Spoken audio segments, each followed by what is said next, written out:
Donc,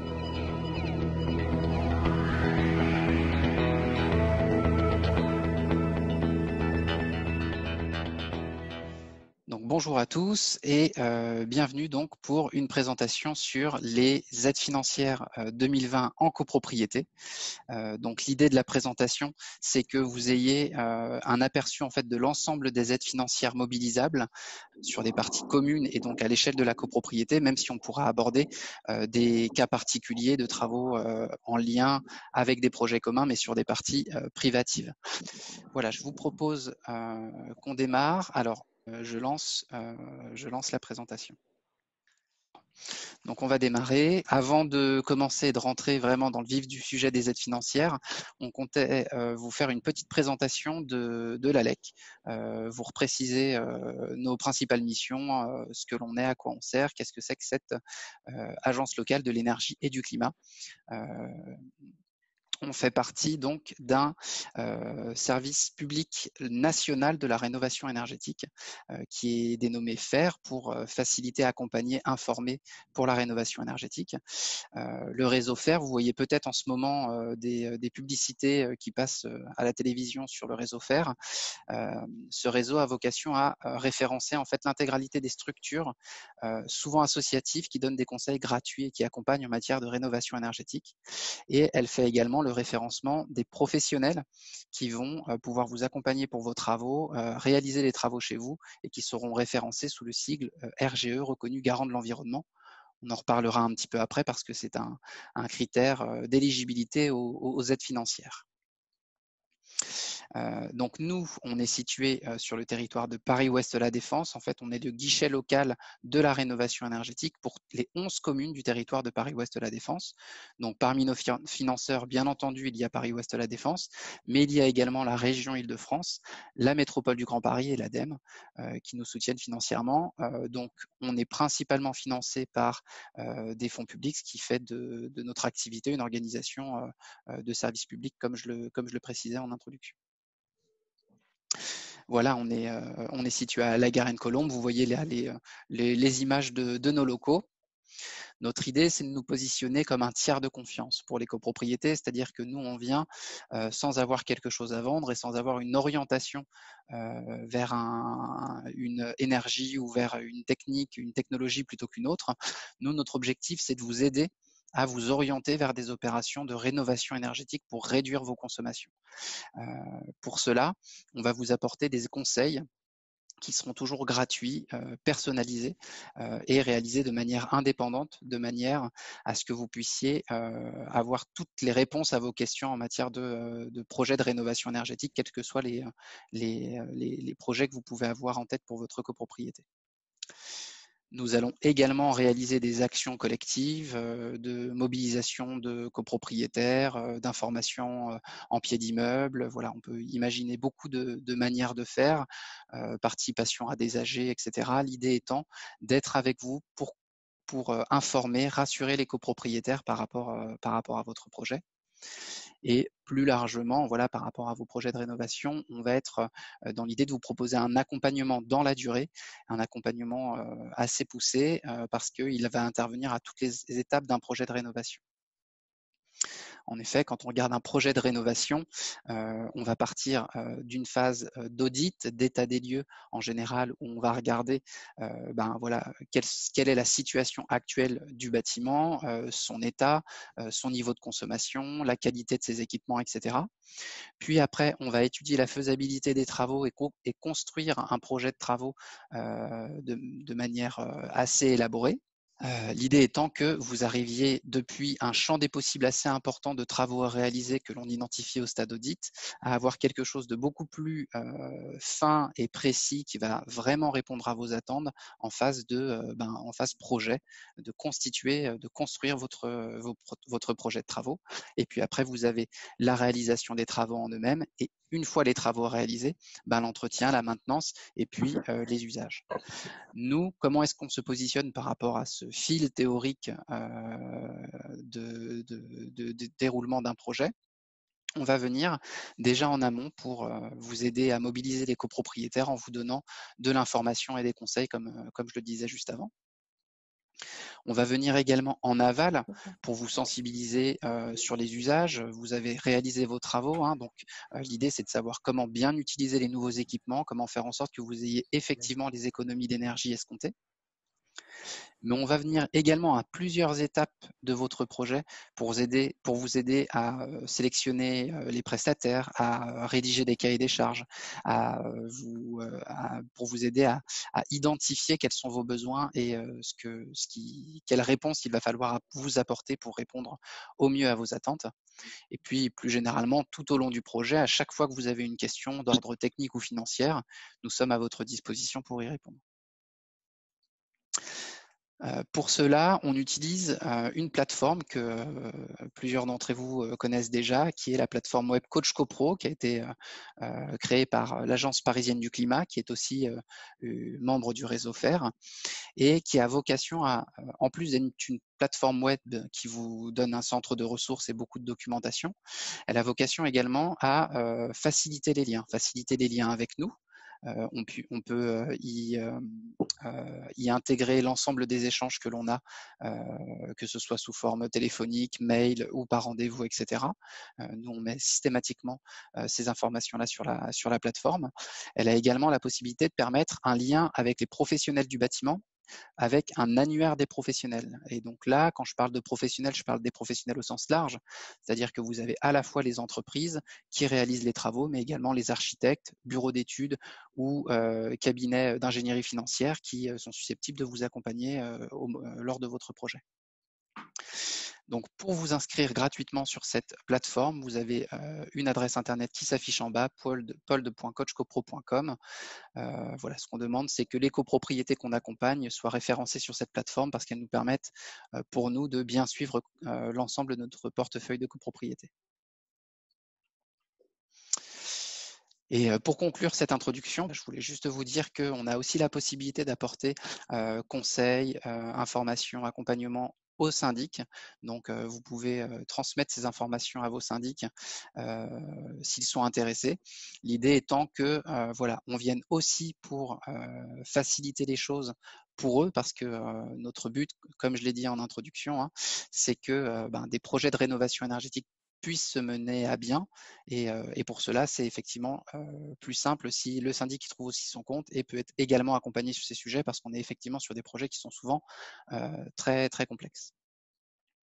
J'en ai fini pour cette partie introductive et je vais à présent laisser la parole à mon collègue Mustapha qui va rentrer dans le vif du sujet que nous allons aborder aujourd'hui. À toi, Mustapha. Merci. Alors, comme indiqué Tony, donc entrons dans le vif du sujet des aides financières en copropriété. Voilà. Entrons dans le détail des aides pour quels travaux. Alors, on parle bien, comme l'indiquait mon collègue, on raisonne surtout dans les projets globaux de rénovation énergétique en copropriété. Et dans ces projets globaux, il y a plusieurs points de travaux possibles. Notamment tout ce qui est isolation de parois dites opaques, donc tout ce qui est murs, isolation des murs, des toitures, donc quel que soit le type de toiture, donc en rampant de toiture, donc les rampants c'est la pente, au niveau du plancher de comble perdu, également toiture terrasse. Donc l'isolation des murs. En général, en projet global, on isole par l'extérieur, sachant qu'il y a quand même des aides possibles si on isole par l'intérieur. Il y a le changement, la rénovation de tout ce qu'on appelle les menuiseries, donc tout ce qui est portes, fenêtres, volets roulants, isolants également. Isolation des planchers bas qui fait partie des parois opaques, donc tout ce qui est le plafond, hein, ce qu'on dit un peu simplement, les plafonds de cave ou des vides sanitaires ou de parking. Et enfin, non, il y en a encore deux. Il y a tout ce qui est production de chauffage et d'eau chaude sanitaire. Donc là, on a un peu ciblé plusieurs types de chauffage. Donc, ce qu'on voit en bas, hein, c'est une chaudière collective. On peut avoir tout ce qui est pompe à chaleur. Ici, tout ce qui est radiateur également, donc tout ce qui est émetteur. Et également tout ce qui est production d'eau chaude sanitaire. Et enfin, travaux qui sont souvent négligés, mais qui sont très importants en rénovation, c'est tout ce qui est lié à la ventilation. C'est vraiment très important à prendre en compte également dans tout ce qui est projet de rénovation globale. Et en copropriété, il y a de fortes chances qu'on passe par de la rénovation globale dans tout ce qui est ventilation. Voilà. Chose importante, donc là on a listé les types de travaux. Il y a des critères de performance qui doivent être respectés. Donc voilà, d'efficacité en termes d'isolation, de type de produit, de type de chaudière par exemple, ou de pompe à chaleur. Alors, dans le détail, on va commencer par, donc je me permets de vous proposer d'aborder les aides financières collectives. Alors, donc, quels sont les financements collectifs possibles sans condition de ressources? Donc là, encore une fois, on raisonne là, ce sont des financements collectifs, donc qui sont demandés par la copropriété, par le syndicat de copropriétaires. Donc on en a deux. On a Habiter mieux copropriété, qui est un dispositif d'aide de l'Agence nationale de l'habitat, et on a les fameux certificats d'économie d'énergie. Il y a des conditions à respecter pour pouvoir obtenir ces deux dispositifs d'aide. Pour les certificats d'économie d'énergie, la copropriété doit avoir plus de 2 ans, donc une date de construction supérieure à 2 ans au moment de la demande des certificats d'économie d'énergie. Pour l'aide Habiter mieux copropriété, il faut que la copropriété ait été construite donc avant 2001. Autre obligation pour Habiter mieux copropriété, il faut que la copropriété comporte au moins 75% de lots d'habitation occupés en tant que résidence principale. Un gain énergétique d'au moins 35%, donc, qui permet un passage au moins de l'étiquette D vers l'étiquette G, vers l'étiquette D. Et chose très importante, et c'est pour ça qu'on parle de habiter mieux copropriété fragile en vérité, il faut qu'il y ait un taux d'impayé conséquent, donc entre 8 et 15% pour les copropriétés de plus de 200 lots et entre 8 et 25% pour les copropriétés de moins de 200 lots. Donc c'est un dispositif d'aide effectivement qui concerne surtout les copropriétés en difficulté. Par contre, pour les certificats d'économie d'énergie, la seule réelle condition, c'est que la copropriété ait plus de 2 ans. Moustapha, je me permets de te couper et de te demander de revenir sur la présentation précédente, parce qu'on a une question à l'heure actuelle. Le taux d'impayé est calculé sur combien de temps pour Habiter mieux copropriété? Sur le budget prévisionnel, donc de l'année qui vient.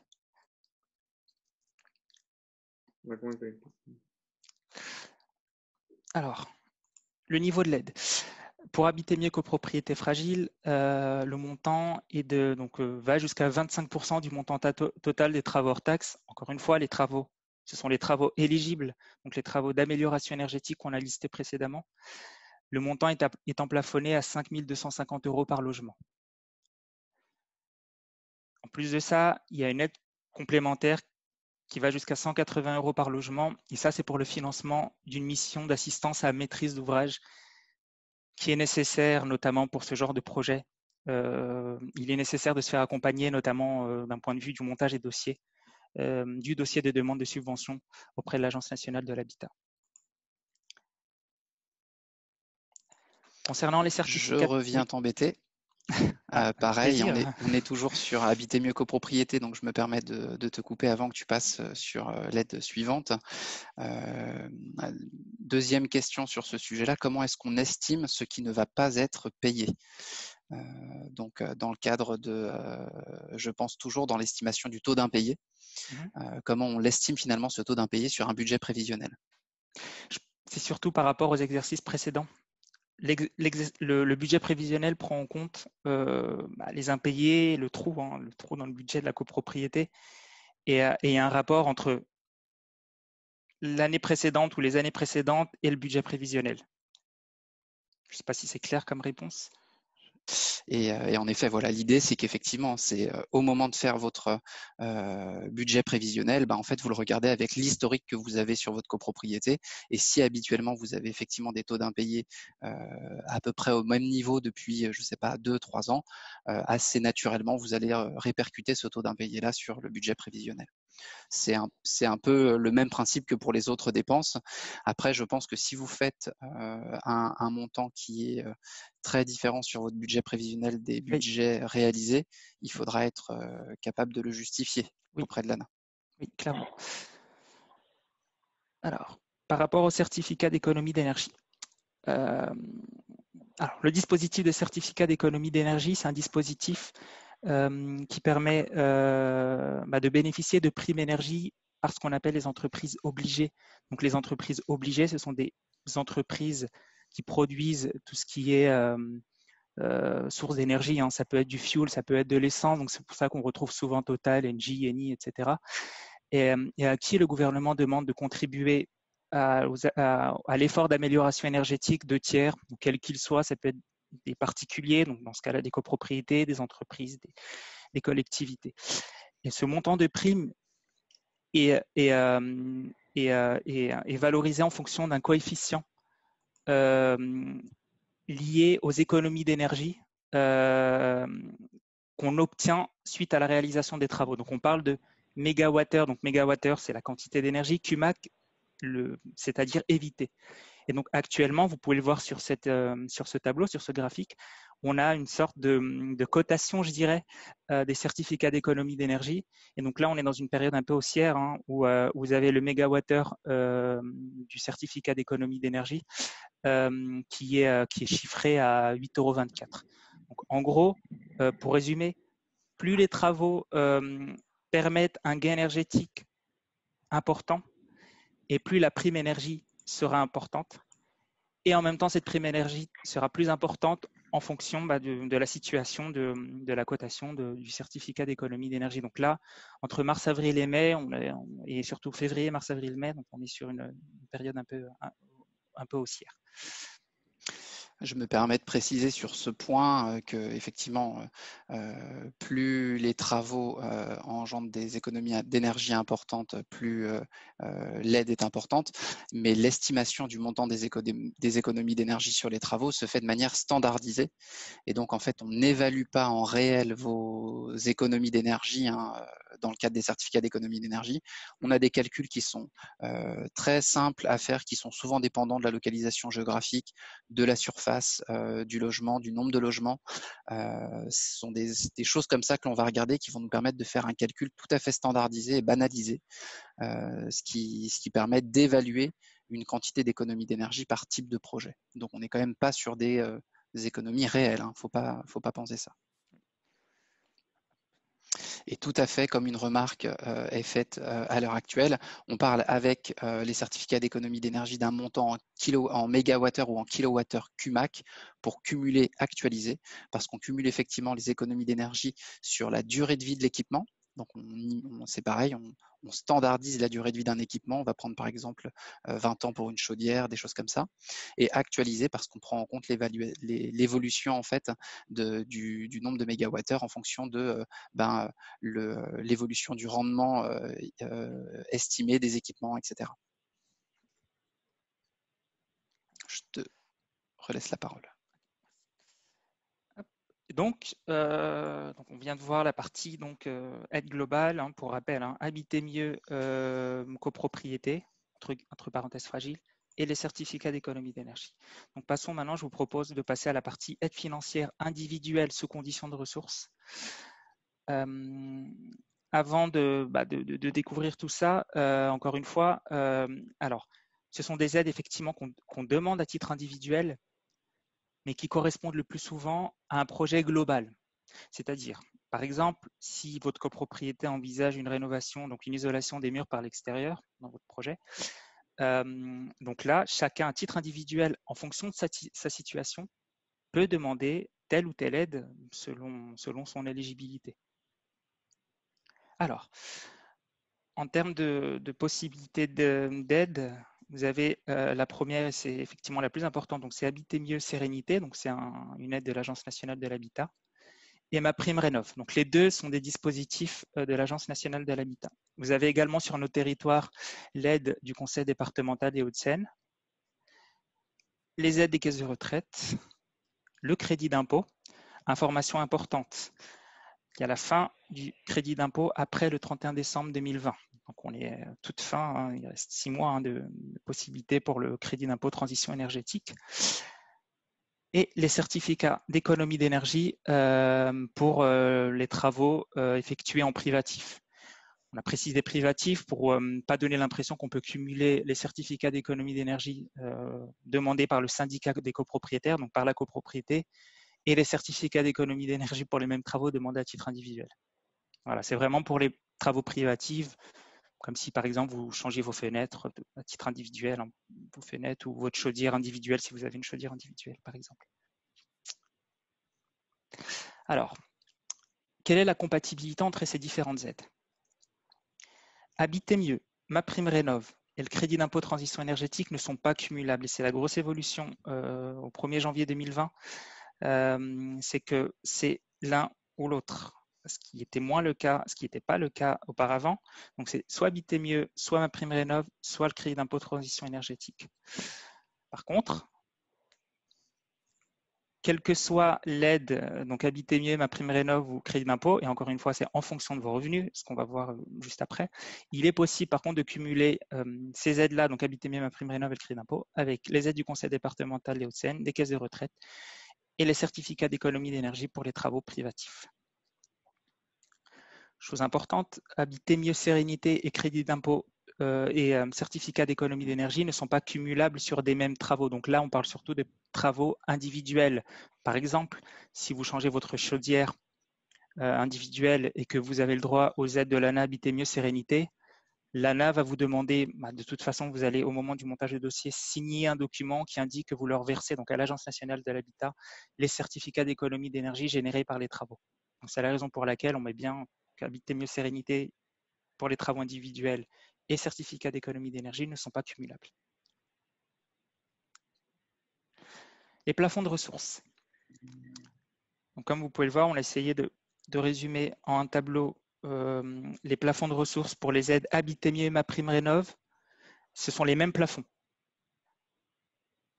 Et donc, si vous êtes en dessous de ces plafonds-là, vous avez, au moins d'un point de vue financier, d'un point de vue de vos ressources, droit à ces aides-là, sachant que Habiter mieux, on le verra par la suite, il y a d'autres critères à prendre en compte. Vous voyez, pour le Conseil départemental des Hauts-de-Seine, ce sont d'autres plafonds. Et donc, que ce soit les aides de l'ANA, Habiter mieux, MaPrimeRénov' et les Hauts-de-Seine, on raisonne en revenu fiscal de référence du foyer. Et ensuite, vous reportez ça au nombre de personnes qui occupent le foyer, le nombre de personnes qui composent le ménage, et vous regardez les revenus. Sachant que de toute façon, on vous enverra bien évidemment le guide des aides financières qui reprend ces tableaux-là. Par contre, chose importante pour les caisses de retraite, raisonnent en pension mensuelle en fonction du nombre de personnes. Donc, si dans le logement, il y a une personne retraitée ou un couple de retraités, ce sont ces plafonds-là à respecter.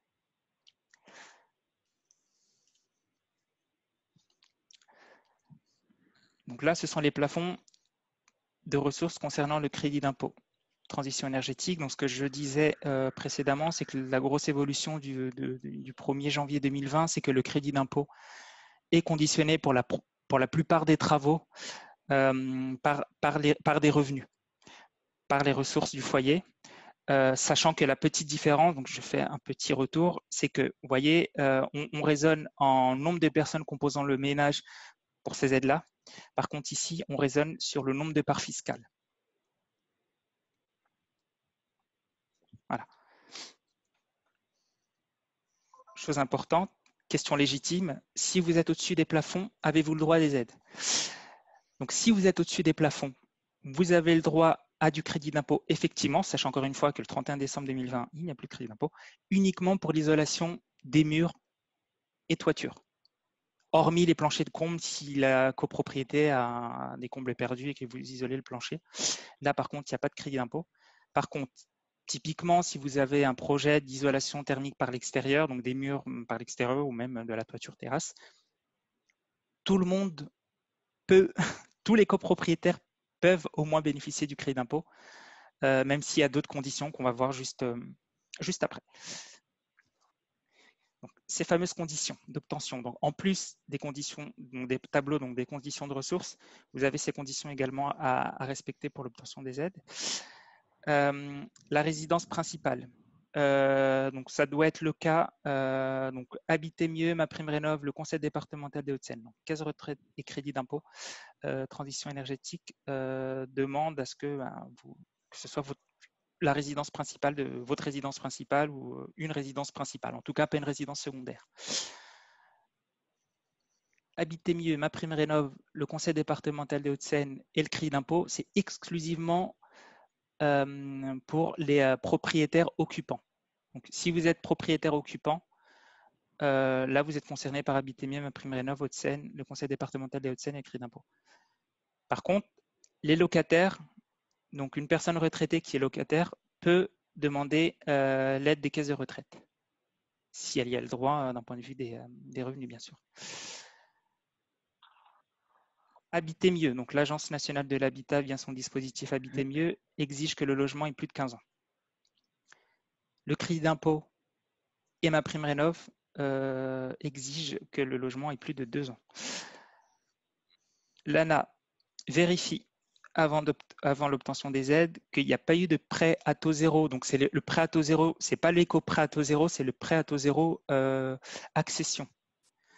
Donc, s'il y en a un qui a été octroyé, il faut qu'il date de plus de 5 ans pour pouvoir demander les subventions de l'Agence nationale de l'habitat Sérénité, Habiter mieux Sérénité, sauf si on est en territoire OPA. Donc, les territoires OPA, c'est les territoires dans lesquels on est en opération programmée d'amélioration de l'habitat.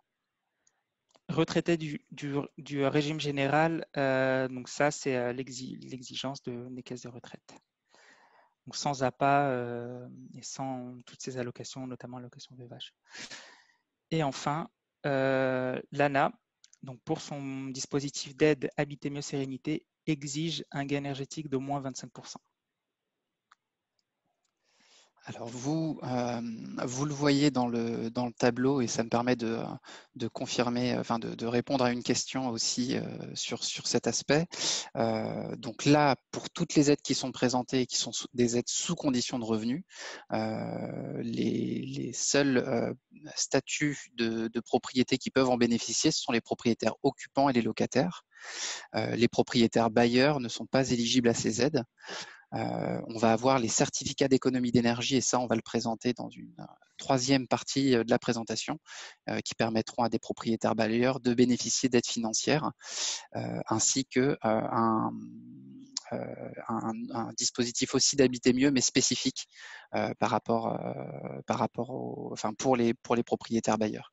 Mais ça, je laisse Mustapha qui reviendra tout à l'heure dessus. Et donc, je te laisse reprendre la main. Je voulais juste ajouter une chose. Vous le voyez donc dans le dernier point, gain énergétique d'au moins 25%. Donc ça, c'est l'audit énergétique qui donc le bureau d'études, mais ça peut être également l'opérateur, donc on le verra à la fin de la présentation, qui vous accompagnera pour la demande de ces aides, qui certifiera du gain énergétique atteint par le projet qui a été retenu. Est-ce qu'on est bien aux 25% ou non? Donc entre l'avant et l'après-travaux, entre l'avant-projet et l'après-projet. Si le projet n'atteint pas les 25% d'économie d'énergie, vous l'aurez compris, Habiter mieux Sérénité, c'est pas possible. Mais par contre, MaPrimeRénov' peut être demandée, étant donné que ce sont les mêmes plafonds, c'est l'Agence nationale de l'habitat qui est derrière, c'est le même organisme financeur, et justement à décliner deux aides, l'aide Habiter mieux qui est également conditionnée par le 25% de gain énergétique et MaPrimeRénov' donc par les moins 25% de gain énergétique. Chose importante, Habiter mieux Sérénité, donc l'Agence nationale de l'habitat a également demande des engagements. Donc de ne pas avoir commencé les travaux avant d'avoir déposé votre dossier d'aide auprès de l'ANA. Et donc d'attendre la notification de l'ANA. Donc une fois que le dossier est déposé, vous recevez une notification de l'ANA qui normalement, mais c'est le cas en vérité, vous donne l'autorisation de réaliser les travaux ou de lancer les travaux. Donc, dans une copropriété, il faut vraiment veiller à ce que tout le monde ait bien, via l'opérateur, envoyé les dossiers et que surtout chacun ait reçu cette fameuse notification parce que les dossiers passent en commission de l'Agence nationale de l'habitat qui valide les dossiers les uns après les autres. Et en vérité, ça concerne également les autres organismes financeurs. Le conseil départemental attend vraiment la validation de leur part avant avant de commencer les travaux, tout comme les caisses de retraite et les certificats d'économie d'énergie, bien sûr. Autre exigence, et qui est la même pour les autres organismes financeurs, faire intégralement réaliser les travaux par des professionnels du bâtiment et même par des professionnels reconnus garants de l'environnement, qui est le fameux label RGE, qu'on retrouve sur le site faire.gouv.fr qui recense les artisans RGE. Et enfin, donc chose importante et qui ne concerne que l'aide Habiter Mieux Sérénité de l'ANA, qui est vraiment une chose importante à avoir en tête, c'est que l'ANA exige que les personnes, les ménages bénéficiaires de la subvention Habiter Mieux Sérénité habitent dans ce logement en tant que résidence principale au moins 6 ans après la fin des travaux. Après, dans les faits, effectivement, ce qui est demandé souvent, c'est que si par exemple vous partez au bout de 3 ans, vous devez rembourser la moitié, donc c'est au prorata. Mais dans les faits, sur le papier, il y a cette exigence-là. Pour donner un petit complément par rapport à ça, notamment sur la question de quand commencer les travaux, il me semble utile aussi de préciser que pour mobiliser les certificats d'économie d'énergie, donc vous allez le voir, on conclura, enfin quand on fera une conclusion, on reviendra sur certaines grandes idées comme ça.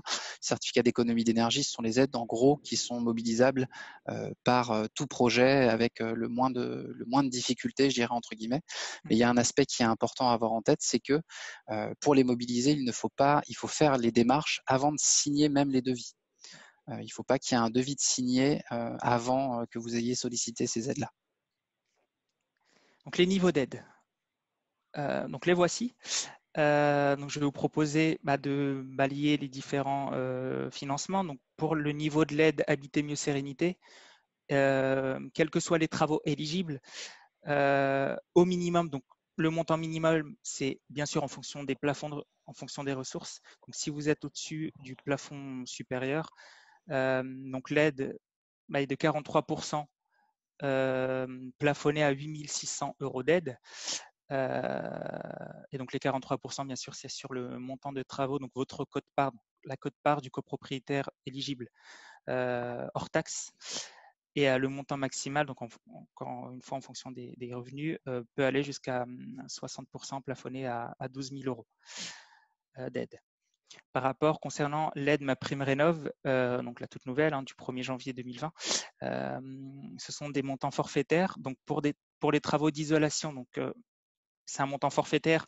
Donc au minimum, vous pouvez avoir 20 € par mètre carré isolé ramené à la quote-part travaux, donc à votre quote-part. Et ça peut monter en fonction de vos revenus jusqu'à 100 €. Pour tout ce qui est chauffage, eau chaude sanitaire, ventilation, au minimum, vous pouvez obtenir, donc le copropriétaire occupant éligible peut obtenir 300 € de prime, et la prime peut monter jusqu'à 3 000 € en fonction des travaux. Donc là, vraiment, c'est en fonction du type de travaux. Les 300 €, c'est, si je ne me trompe pas, oui, c'est sur la chaudière gaz. Et les 3 000 €, c'est sur tout ce qui est chaudière à granulés, tout ce qui est chaudière bois. Et donc, entre les deux, vous avez d'autres montants en fonction des types de travaux éligibles. Concernant l'aide du CITE, donc c'est la même chose en termes de raisonnement que l'aide MaPrimeRénov'. Donc, pour l'isolation mur et toiture, le montant minimal peut être de 15 € par mètre carré isolé ramené à la quote-part, et le montant maximal peut monter jusqu'à 50 € par mètre carré isolé ramené à la quote-part, bien sûr. Et pour le chauffage et la ventilation, donc une prime de 150 € qui peut aller jusqu'à 1 000 €. me permet de rappeler à ce stade que donc ces 3 aides-là ne sont pas cumulables. Là, on a bien des aides où quand vous êtes sous les conditions de revenus, vous pouvez bénéficier de l'une de ces 3-là, mais pas de les cumuler. Donc, Habiter mieux sérénité si vous avez un projet qui permet d'avoir 25% d'amélioration énergétique minimale. Ma prime rénov après ou crédit d'impôt en fonction de vos niveaux de revenus. Concernant les aides du conseil départemental, le raisonnement est le même que l'aide de l'Agence nationale de l'habitat, Habiter mieux sérénité, pardon. Donc au minimum en fonction des revenus, 15% de subvention plafonnée à 1 050 € d'aide, et au maximum 60% pardon, plafonné à 4 200 € d'aide. Et pour les caisses de retraite, vous avez tout un panel de pourcentages d'aides possibles, mais au minimum, vous pouvez avoir pour les personnes éligibles 30% plafonné à 2 500 € ou 65% plafonné à 3 500 € d'aide. Donc, après avoir vu les aides financières conditionnées par les ressources, donc individuelles conditionnées par les ressources, passons aux aides financières individuelles sans condition de ressources. Donc les financements possibles. Habiter mieux sérénité, mais, alors ça vient donc pour les propriétaires bailleurs uniquement. Donc c'est le dispositif d'Habiter mieux qui ne concerne que les propriétaires bailleurs et qui ne conditionne pas son aide par les revenus du bailleur. On verra par quoi c'est conditionné. Le crédit d'impôt pour les travaux d'isolation de murs et toitures uniquement, hormis, et donc c'est ce qu'on a vu précédemment, donc les revenus les supérieurs, les plus élevés peuvent bénéficier du crédit d'impôt pour les travaux d'isolation de murs, de toitures, sauf les planchers de combles, et les certificats d'économie d'énergie pour les travaux privatifs. Donc voilà, qui ne sont pas conditionnés par les ressources. Et donc là, c'est dans le cas où, comme je l'ai dit également tout à l'heure, vous changez votre chaudière individuelle ou vos fenêtres, par exemple. Donc les conditions financières de ces aides-là. Résidence principale obligatoire pour le crédit d'impôt. Par contre, et pour les certificats d'économie d'énergie, pardon, le crédit d'impôt et les certificats. Donc, si vous êtes propriétaire occupant, vous pouvez demander le crédit d'impôt et les certificats d'économie d'énergie. Si vous êtes locataire, vous pouvez demander les certificats d'économie d'énergie. Si vous êtes propriétaire bailleur, donc d'un bien mis en location, vous pouvez bénéficier de l'aide Habiter mieux propriétaire bailleur ou des certificats d'économie d'énergie. Ce que vous devez retenir, c'est que les certificats d'économie d'énergie s'adressent à tout le monde en vérité, quel que soit son statut d'occupation. Voilà. Donc, comme on l'a vu, l'ANA persiste et signe, donc exige un logement de plus de 15 ans. Et les certificats d'économie d'énergie demandent à ce que le logement ait plus de 2 ans. Et donc, les 2 derniers points concernent Habiter mieux bailleur. Et donc, c'est ce que je vous disais tout à l'heure. L'ANA octroie cette aide-là, non pas en fonction des ressources du propriétaire bailleur, en fonction de ces 2 exigences. Donc, le gain énergétique qui doit être non pas de 25% comme pour les propriétaires occupants, et de 35%, plus exigeant d'un point de vue thermique, avec une étiquette minimale à atteindre de D, donc la classe D. Et, très important, donc la contrepartie, c'est de conventionner avec l'ANA avec un respect des plafonds de loyer durant 9 ans. Et on vous enverra de toute façon ces plafonds-là, ces niveaux-là de loyer. Et pour information, c'est le niveau intermédiaire. Donc vous pouvez jusqu'au niveau intermédiaire.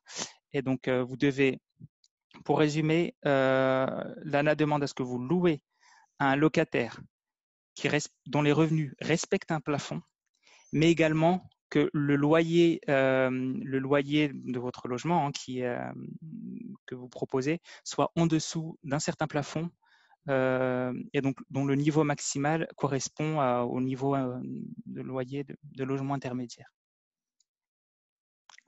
Donc, les niveaux d'aide.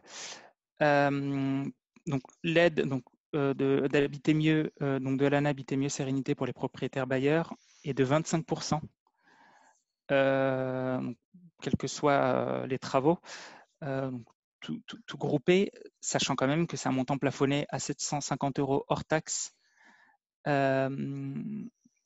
et à 80, alors c'est 750 € hors taxe du mètre carré, et à 80 mètres carrés par logement. Le niveau de l'aide du crédit d'impôt transition énergétique, donc pour les revenus les plus élevés, supérieurs, c'est le terme utilisé par le gouvernement, et donc au minimum peut être versé, peut être demandé en termes de crédit d'impôt 10% par mètre carré isolé ramené à la quote-part, et au maximum 25 € par mètre carré. Donc ça dépend des types de travaux réalisés. Voilà. 10 € c'est pour notamment l'isolation des murs par l'intérieur, et les 25 € c'est pour l'isolation par l'extérieur, notamment en termes d'exemple. Je vous propose quelques exemples de mise en application après avoir balayé tout le spectre d'aides possibles en rénovation énergétique en copropriété. Et peut-être juste avant que tu entames tes exemples, moi je veux bien refaire donc une courte synthèse. Donc vous comprenez suite à cette présentation que vous avez 3 situations, donc des aides financières que vous pouvez solliciter collectivement, donc au titre de la copropriété, puis des aides financières que vous pouvez solliciter individuellement qui seront soit hors conditions de ressources, soit sous conditions de ressources. Et donc c'est comme ça qu'après vous jonglez en fait cas par cas, situation par situation entre les différentes aides financières que vous pouvez mobiliser. On a l'impression que ça fait beaucoup d'aides et quelque chose d'assez complexe, mais en fait, par rapport à une situation donnée, on peut vite vérifier à quoi vous pouvez avoir droit. Et donc finalement, c'est quelque chose d'assez simple. C'est-à-dire que vous avez de toute façon forcément la possibilité de mobiliser des aides collectives, au moins les certificats d'économie d'énergie, éventuellement l'aide copropriété fragile de l'ANA, si jamais vous êtes en gros dans les taux d'impayés au niveau de votre copropriété. Et après, si vous êtes au-dessus des conditions de revenus, vous aurez potentiellement, si vous êtes propriétaire bailleur et que vous souhaitez conventionner le loyer, ce qui n'est pas non plus peu dire, vous avez l'aide de Habiter mieux Sérénité de l'ANA, vous avez potentiellement des C2E si vous faites des travaux sur des parties privatives, ou alors vous avez pour cette année le crédit d'impôt. Donc, ce qui veut dire que l'année prochaine, il y aura cette aide en moins quand on est au-dessus des niveaux de revenus. Et sous les niveaux de revenus, on regarde en gros les situations sous 2 axes. Le premier axe, c'est de voir si vous êtes sur les 3 aides qui sont non cumulables, soit Habiter mieux Sérénité, soit qui est sous critères de performance, soit MaPrimeRénov' ou le crédit d'impôt qui dépendent de vos revenus. Et puis, associé à cela, vous pourrez ajouter les aides des caisses de retraite, du département et des certificats d'économie d'énergie si vous faites des travaux sur des parties privatives. Donc finalement, les choses se déroulent assez simplement, même si effectivement, il y a beaucoup de dispositifs d'aide différents qui sont mobilisables. Oui, effectivement, notamment pour les propriétaires occupants, il faut se dire que vous prenez tout le spectre de revenus et vous le découpez en 4 parties. Vous avez les 4 tranches, pardon. Et donc les deux premières parties ont droit aux aides Habiter mieux Sérénité ou à MaPrimeRénov'.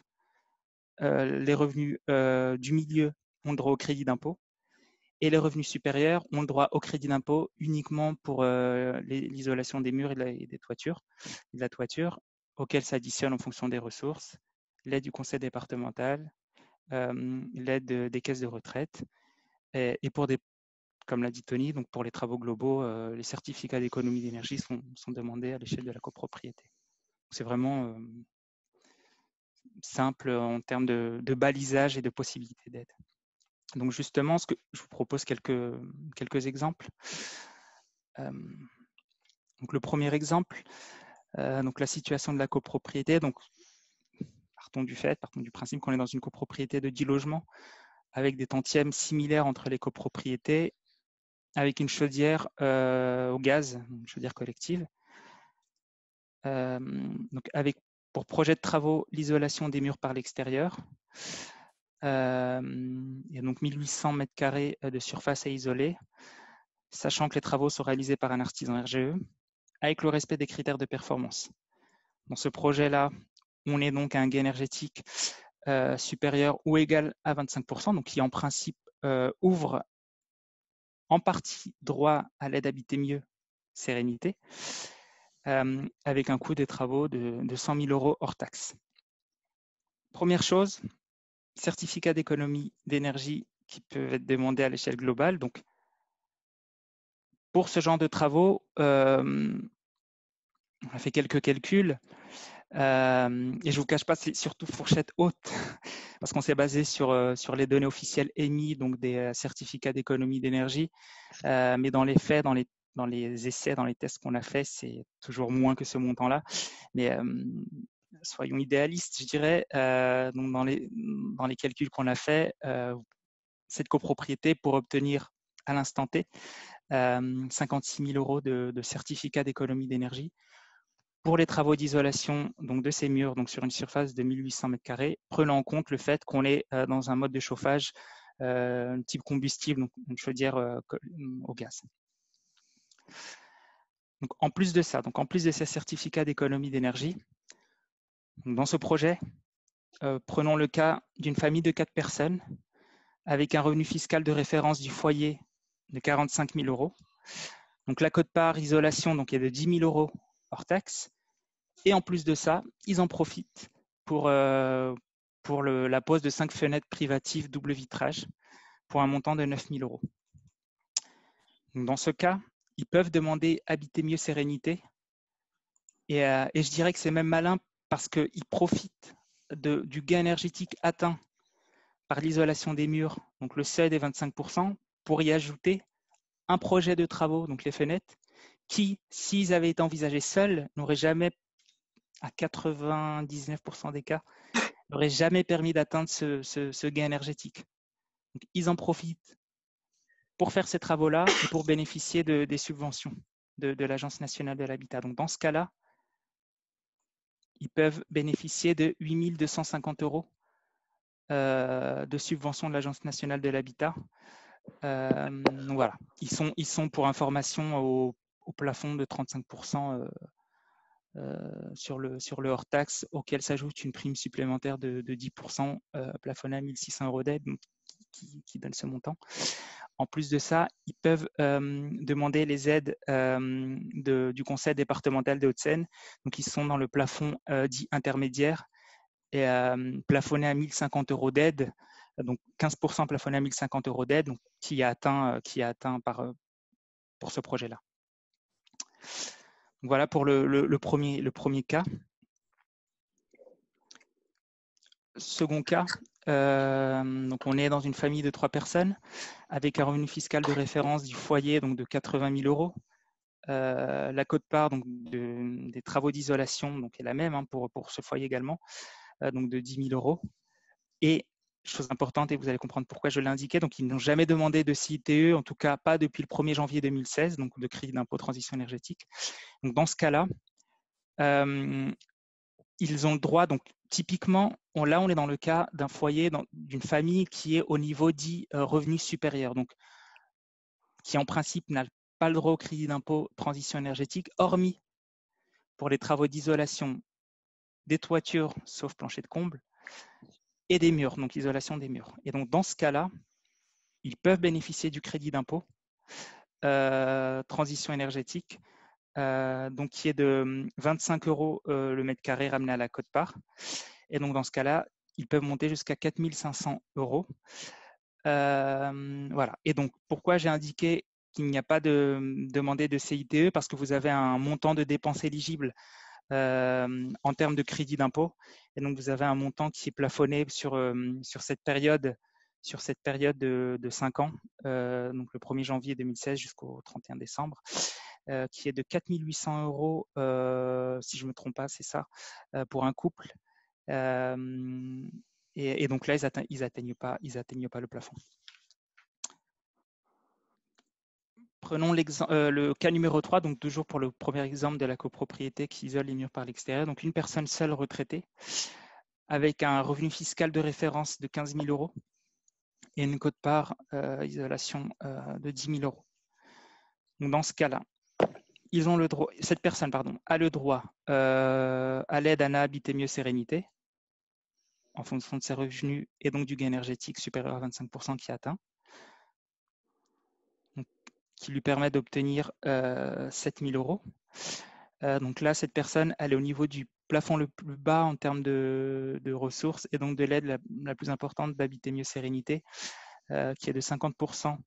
Qui est de 50% plus une prime supplémentaire de 10%, donc 50% sur les 10 000 € de quote-part, donc il fait 5 000 €, plus 10%, 10% de la quote-part isolation.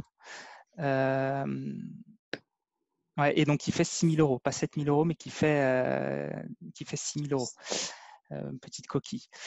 En plus de ça, elle a le droit à l'aide du conseil départemental des Hauts-de-Seine.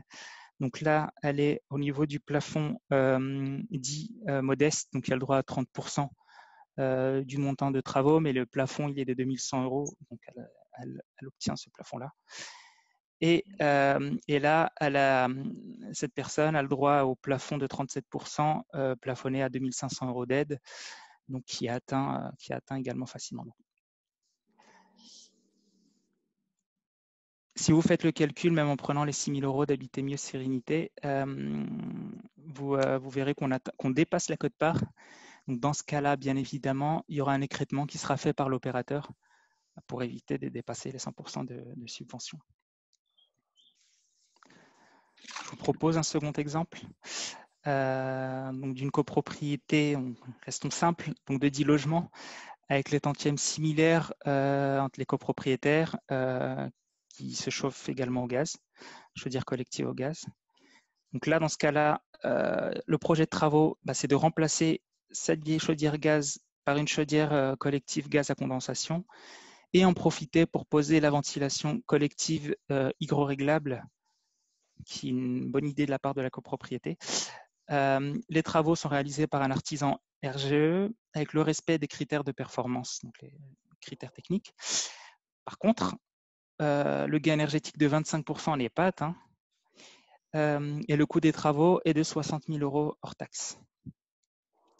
Donc dans ce cas-là, les certificats d'économie d'énergie peuvent être demandés et doivent être demandés par la copropriété. Et donc, le montant pour une chaudière collective gaz à condensation, donc selon les calculs que nous avons faits, et encore une fois, on est plutôt en fourchette très très haute des possibilités, sachant qu'il y a quand même une différence dans les faits entre les possibilités. Donc, il est de 3 900 €, et donc ça, c'est pour la chaudière collective gaz à condensation, et 1 700 € pour une VMC collective hygroréglable, basse consommation, voilà, au niveau de la copropriété. Donc, dans cet exemple-là, prenons le cas numéro 1 d'une personne seule active avec des revenus plutôt élevés pour une personne seule, donc qui est de 70 000 €. Donc, la quote-part chaudière et VMC, elle est de 6 000 € hors taxe. Et donc, dans ce cas-là, pas d'aide individuelle. Pourquoi? Parce qu'il est au-dessus des plafonds des organismes type Conseil départemental, Agence nationale de l'habitat, donc pour son dispositif Habiter Mieux Sérénité et MaPrimeRénov'. Et de toute façon, Habiter Mieux Sérénité, ça n'aurait pas été possible parce qu'on n'est pas au 25% de gain énergétique. Et le crédit d'impôt, il n'y a pas de crédit d'impôt possible pour les revenus dits supérieurs pour ces travaux-là. Encore une fois, uniquement pour l'isolation de la toiture et des murs, sauf plancher de comble pour la toiture. Cas numéro 2, un couple d'actifs avec un revenu fiscal de référence du foyer qui est de 35 000 €. La quote-part donc est la même. Donc, dans ce cas-là, ce couple peut demander la prime MaPrimeRénov'. Il ne peut pas Habiter Mieux Sérénité, encore une fois, parce qu'on n'est pas au 25% de gain énergétique. Et au niveau dit intermédiaire, donc du Conseil départemental des Hauts-de-Seine, donc qui offre 15% de subvention. Voilà.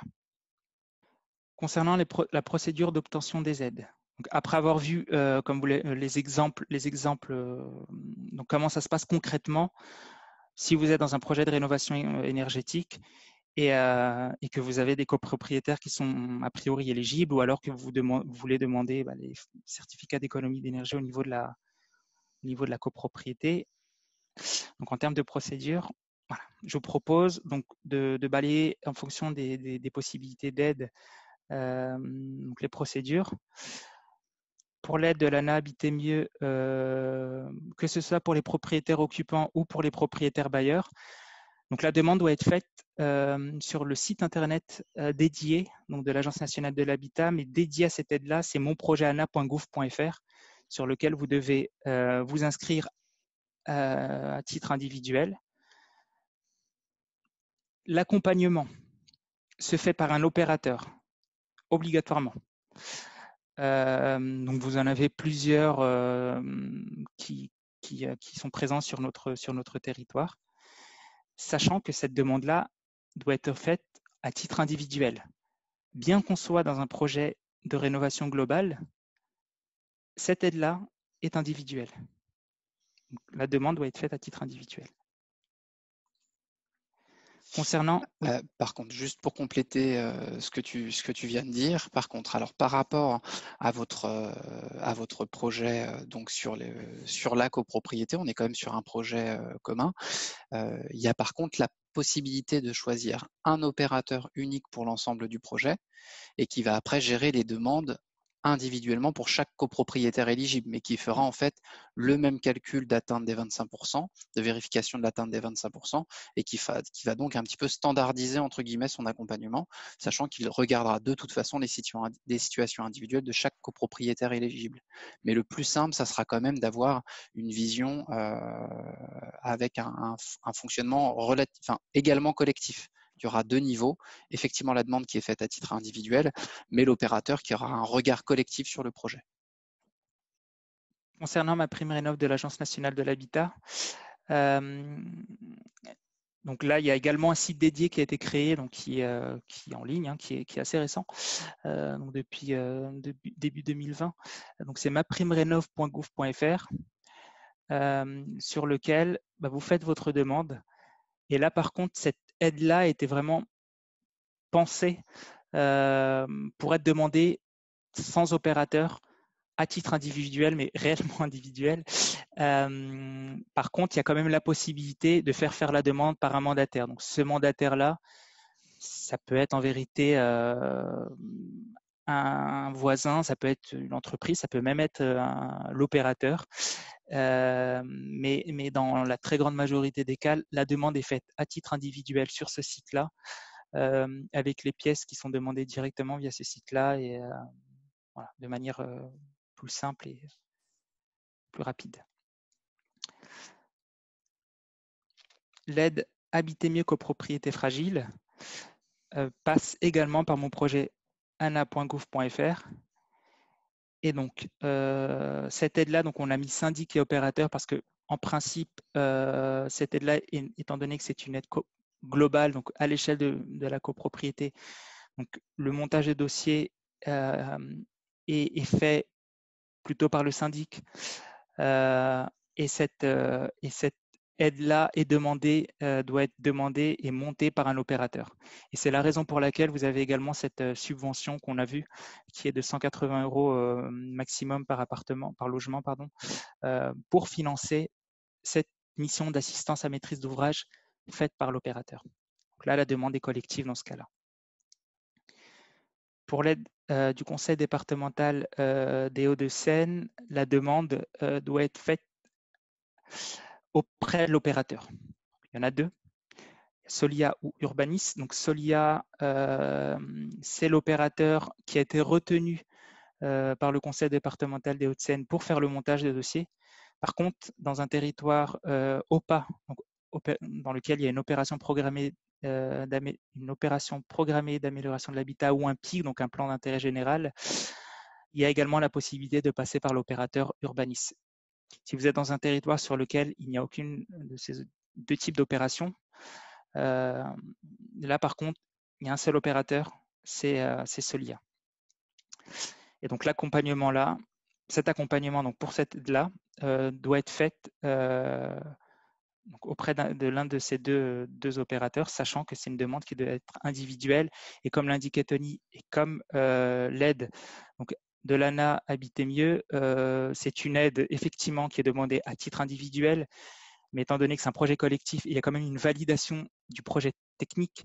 Donc le projet est validé à l'échelle de la copropriété collectivement. Donc, c'est validé d'un point de vue technique. Donc, en gros, le tampon de l'opérateur est posé sur le projet.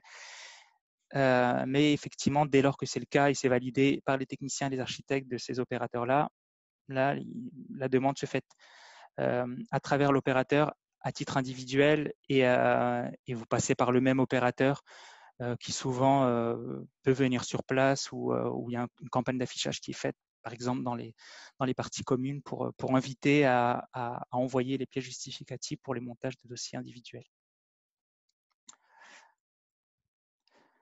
Concernant les travaux, les aides travaux des caisses de retraite, c'est la même chose en réalité que l'aide du conseil départemental et de l'ANA.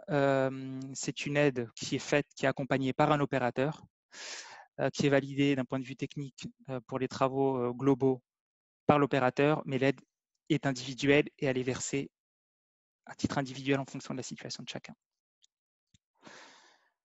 Concernant le crédit d'impôt transition énergétique, l'aide est totalement individuelle, donc elle doit être faite au moment de la déclaration de revenus de l'année N+1, par exemple.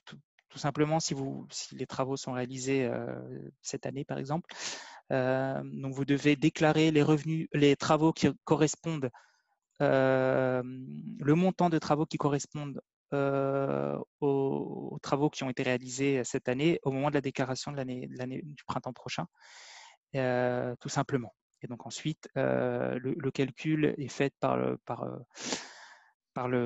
ministère, par le Trésor public, tout simplement. C'est du déclaratif. Il est possible qu'il y ait bien sûr une vérification et dans ce cas-là, vous avez vos documents de factures acquittées, de fiches code-part, etc. qui fait foi. Concernant les certificats d'économie d'énergie demandés donc pour les travaux individuels donc privatifs, donc là vous devez passer par un professionnel qui valorise les certificats d'économie d'énergie. Ce professionnel, ça peut être un artisan qui peut parfois proposer de valoriser certificats d'économie d'énergie, mais en général ça passe par un intermédiaire, un valorisateur, je dirais, pas très joli, des certificats d'économie d'énergie. Vous en avez beaucoup, ça passe par Internet. Vous pouvez également passer directement par les obligés, donc par Engie, par Total, même Leroy Merlin, etc. Donc les valoriser par ce biais-là. Voilà. Après, ils ont leur site Internet. Vous devez valider les travaux avant, comme l'a indiqué mon collègue, avant la signature du devis. Et ensuite obtenir la prime sur facture acquittée. Donc là, dans ce cas-là, on est bien sûr dans les travaux réalisés sur le privatif, comme le changement des fenêtres ou le changement de la chaudière individuelle, par exemple. Par contre, pour les certificats d'économie d'énergie au niveau collectif, donc travaux à l'échelle de la copropriété, donc sur les parties communes, en général, et c'est ce qu'on conseille fortement, c'est que ça passe par le syndic et donc qui valide et qui fasse valider le projet, encore une fois avant la signature du devis, auprès d'un valorisateur de certificats d'économie d'énergie. Et donc là, l'aide, bien sûr, la demande est globale, l'aide est globale également, donc, au niveau du syndicat de copropriétaires. Je vais bien aussi intervenir à ce stade, ça va me permettre de compléter, tu as répondu un peu à une question avec cette présentation-là, mais ça va me permettre d'y répondre très clairement. Voilà, une personne se posait la question de savoir quand est-ce que on obtenait les différentes subventions, les différentes aides, et notamment les certificats d'économie d'énergie, mais on va y répondre pour toutes. Donc globalement, effectivement, les aides, on peut dire qu'elles sont octroyées une fois les travaux réalisés. Donc, ce qui veut dire que en copropriété, c'est lorsque vous avez récupéré les réceptions de travaux, donc les documents de réception des travaux des entreprises, comme quoi voilà, les travaux ont été réalisés et les factures acquittées. Vous avez néanmoins un cas particulier, Mustapha me corrigera si je me trompe, la possibilité de demander des avances sur les aides avec les aides de l'ANA, en tout cas au moins avec Habiter Mieux Sérénité pour les ménages les plus modestes, quand on est vraiment ménage très modeste. Et je crois que c'est la seule exception. Sinon, effectivement, les aides sont octroyées une fois les travaux réalisés, alors que vous, l'appel de fonds, va être réalisé avant le lancement des travaux. Et donc, il va vous falloir trouver un financement pour payer également les aides qui viendront après, soit en déduction du financement, soit si vous ne touchez pas à votre financement, vous récupérerez les aides pour vous directement. Et ce qui me permet de faire une bonne transition pour la partie suivante. Donc on l'a vu, on a pu balayer les possibilités d'aide en projet de rénovation globale par le prisme des aides financières.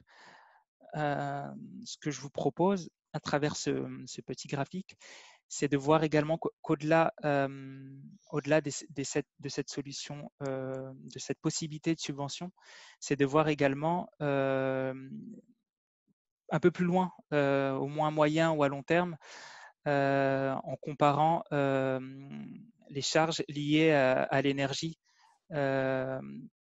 entre une copropriété qui ne réalise pas les travaux, donc vous le voyez, c'est les deux histogrammes, les deux à gauche. Donc aujourd'hui, pour une copropriété qui ne réalise pas les travaux, vous avez des charges qui sont ce qu'elles sont et qui dans 15 ans, si les travaux ne sont pas réalisés, augmenteront mécaniquement de toute façon en fonction de l'augmentation du prix de l'énergie, mais également de l'efficacité du générateur, de votre chaudière par exemple, etc.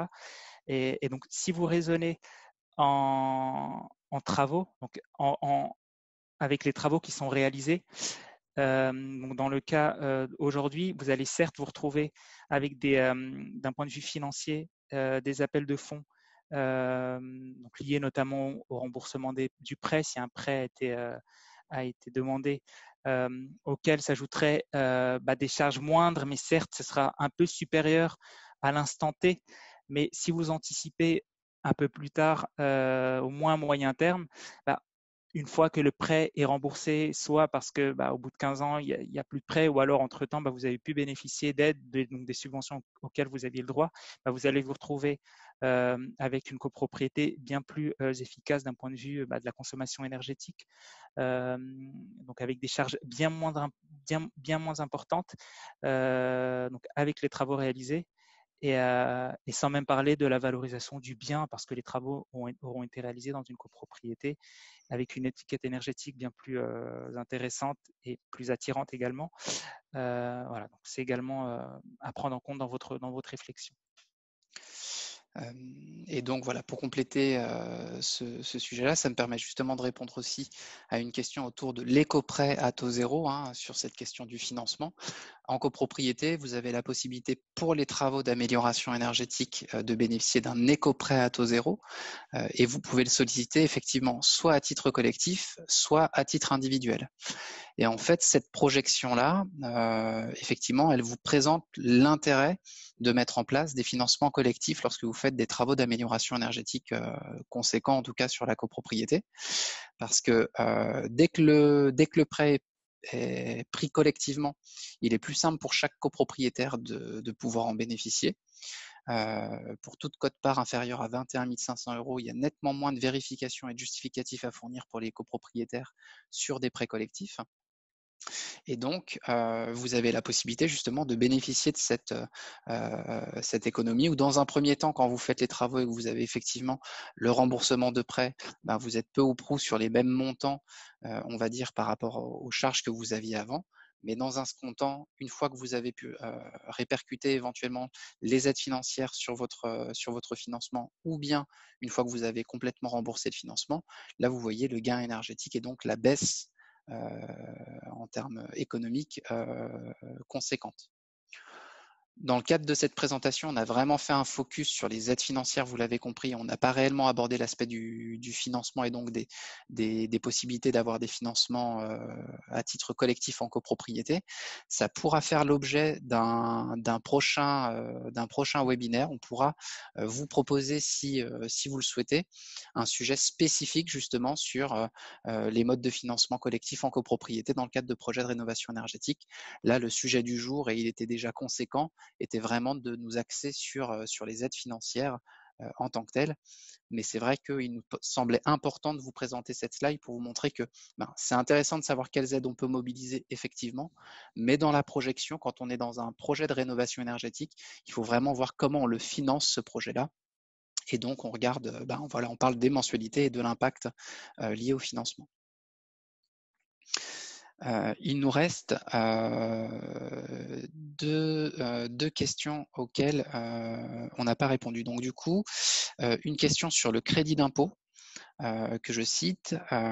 Cette année, la dernière année où on peut bénéficier du crédit d'impôt parce qu'il disparaît au 31 décembre 2020. Aussi, est-ce que des travaux réalisés en 2020 seront quand même pris en compte pour le crédit d'impôt? Oui. Je te laisse répondre. Oui, bien sûr. Tant que les travaux sont réalisés en 2020, vous bénéficiez des conditions du crédit d'impôt 2020. Donc effectivement, si les travaux sont réalisés là, en 2020, vous avez totalement droit au crédit d'impôt. Justement, oui. Voilà, je vous mets nos contacts. Merci de votre attention. Et pour nous contacter, si vous avez des questions tout simplement et que vous voulez nous contacter pour nous les poser, n'hésitez pas, hein, par téléphone, par mail ou également via le formulaire de contact sur notre site internet. Je me permets de préciser également je fais deux petits teasings là sur des aides aussi à venir qui peuvent intéresser les copropriétés, à savoir que la métropole du Grand Paris va mettre en place une aide à l'audit. Alors, elle n'est pas encore tout à fait opérationnelle, mais ça devrait être réalisé dans le courant de l'année. Et c'est une aide donc qui va permettre d'obtenir normalement une aide forfaitaire pour la réalisation d'audits énergétiques globaux des copropriétés.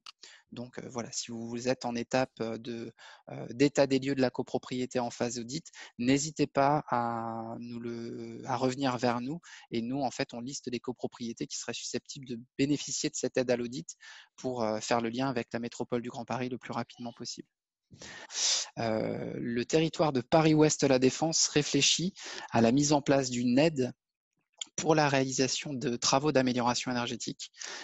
Et donc, voilà, on sera amené à vous en reparler, mais voilà, il y a aussi de nouvelles aides financières, alors qui seront dans les montants que pourra se permettre, je dirais, d'octroyer le territoire de Paris-Ouest La Défense. Mais donc, pour les 11 communes du territoire, il y aura sans doute très prochainement la possibilité de mobiliser des aides supplémentaires pour les travaux de rénovation énergétique. Bien, ne voyant pas d'autres questions, je vous propose de clôturer la présentation. Merci beaucoup, au revoir et à bientôt. Merci, à bientôt.